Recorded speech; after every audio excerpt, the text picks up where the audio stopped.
Every morning I get up and make a cup of coffee before daylight. I walk out into my fields and walk around there sipping on that cup of coffee, seeing how things are. I get excited about what can be accomplished that day and then just get the day started, and that's it, right up to the evening when the glass of wine comes out. And for me, that is as good as it gets. My name is Skip Glover. I, along with my wife Cookie, own Glover Family Farms in Douglas County, Georgia. The property has been in our family since about 1823. My father was in the timber business. In the 1960s, it was fairly popular to spray the countryside with 2,4-D and kill off hardwoods and gum trees that were crowding out pines. The Atlanta Constitution started running the series on Silent Spring. He read that, was impressed by it, and decided the spraying and the use of the herbicides and the pesticides was not the way to go. We lived in town as I was growing up, but we visited the farm and came here for, work days and that sort of thing several times a month. At that time, it consisted of a little over 200 acres, and we now are down to 40 acres. My knowledge on building up soil organically actually took place in Australia.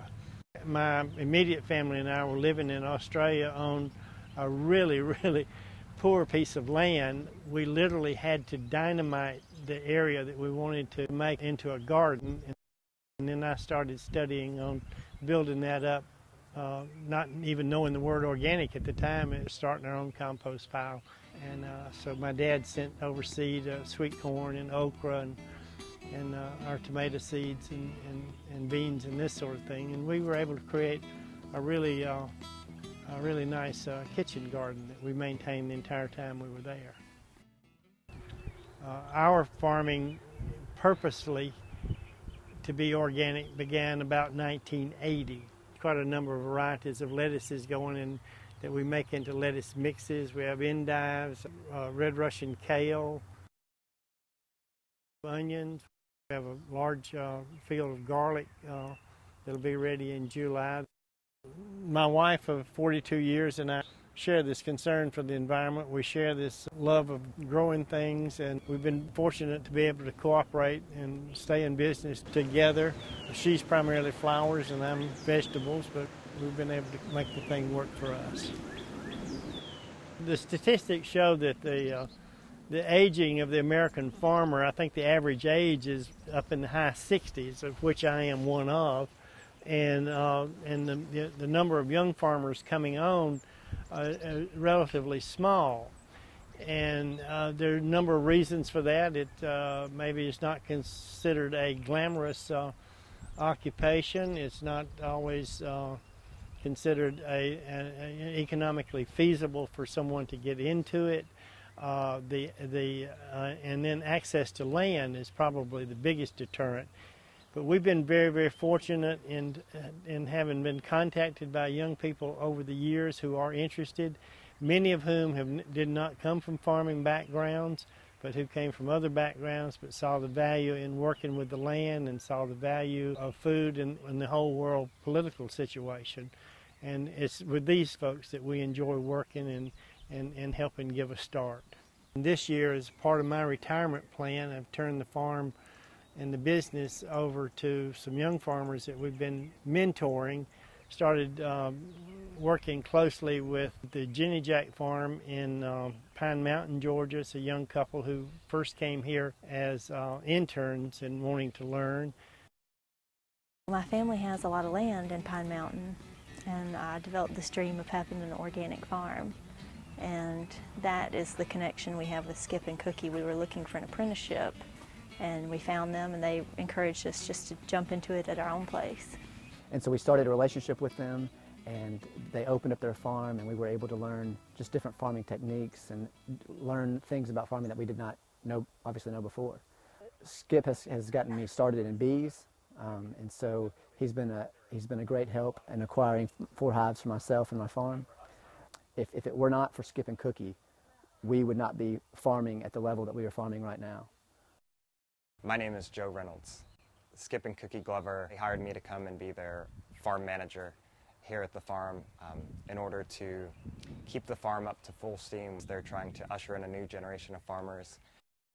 There's no end to the amount that I can learn from Skip and Cookie because of all of the practices that they've worked really hard to fine-tune, and just all of the intimate knowledge with working with the soil and the plants and the delicacy of seasons here in Georgia.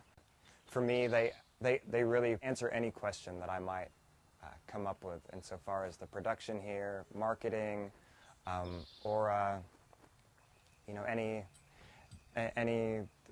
crook I may find in the road.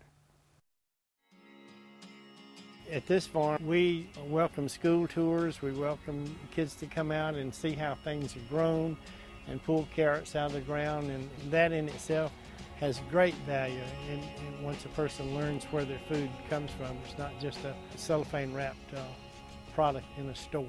And to pull one up and see some of these younger ones that just go in amazement that this is where it comes from is satisfying. My wife has a tour she does with little guys here. It's a smell tour where she will take them around to the various herbs and different vegetables that have a specific aroma or odor about them, and have them smell them and describe the smell that they have. And this is some things that a lot of kids just have not experienced before. We have a farm that is visible from the highway, and we will have people stop by and say, "What are you growing? And can I help you?" I think that more people are aware if they eat healthy, they're going to be more healthy. And to eat local, you're helping support the local community. There's a tremendous interest in wanting to become more involved in knowing where their food comes from. And it's a connection to the farmer. Many of these people want to grow some things themselves, but just don't have the confidence. And they come here and they see, and then they go and they have little backyard gardens, which makes us very excited.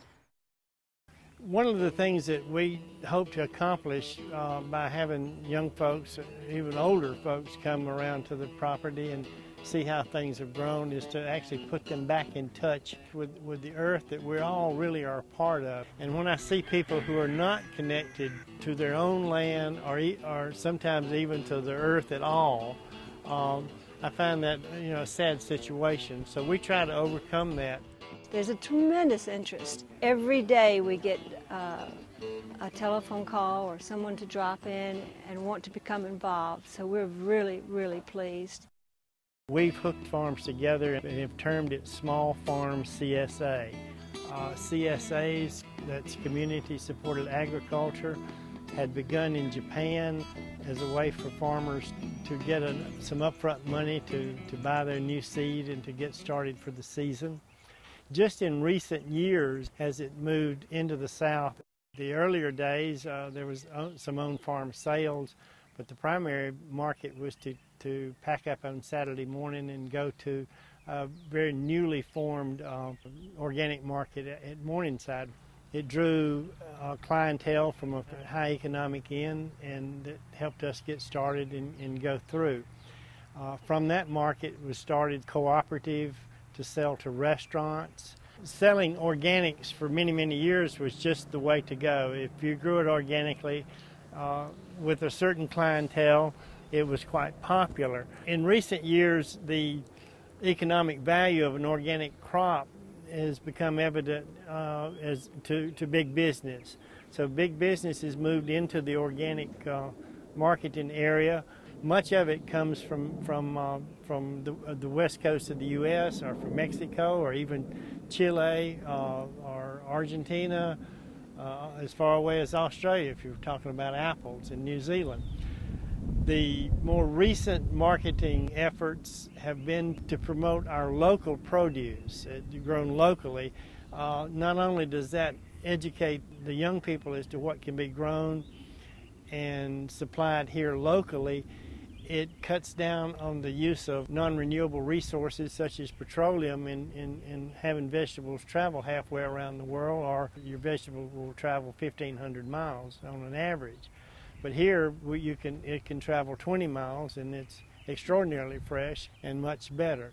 Here in Georgia in the South, we've had more of a tradition of commodity and row crops to start with, and then commodity crops on very, very large properties, I suppose traditionally going back to the plantation mentality, and have not had the smaller family farms.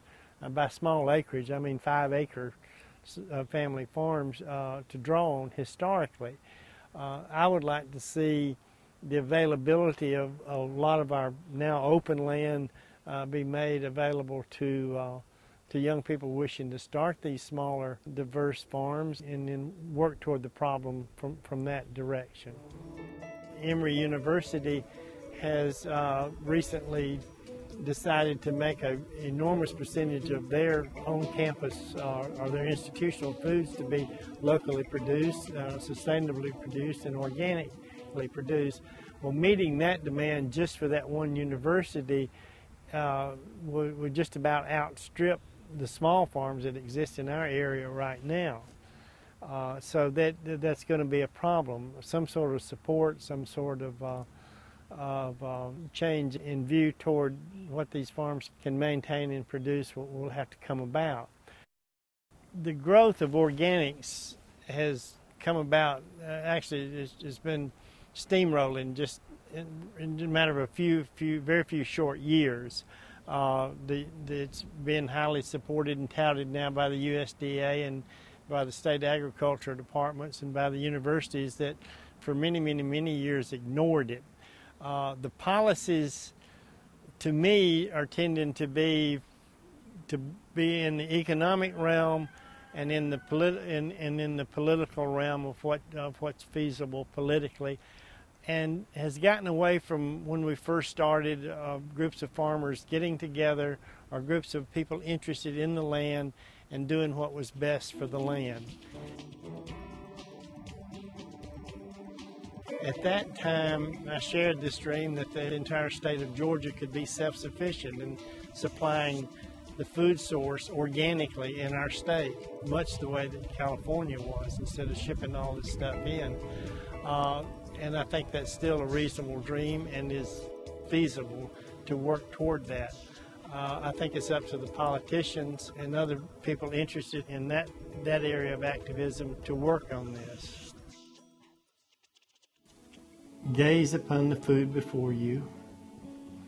Give a gentle nod to the calloused hands and bent back that nurtured its growth. Understand the richness of the earth that nourished it, and know that richness to be finite. Realize your responsibility in helping it to be infinite as it was meant to be.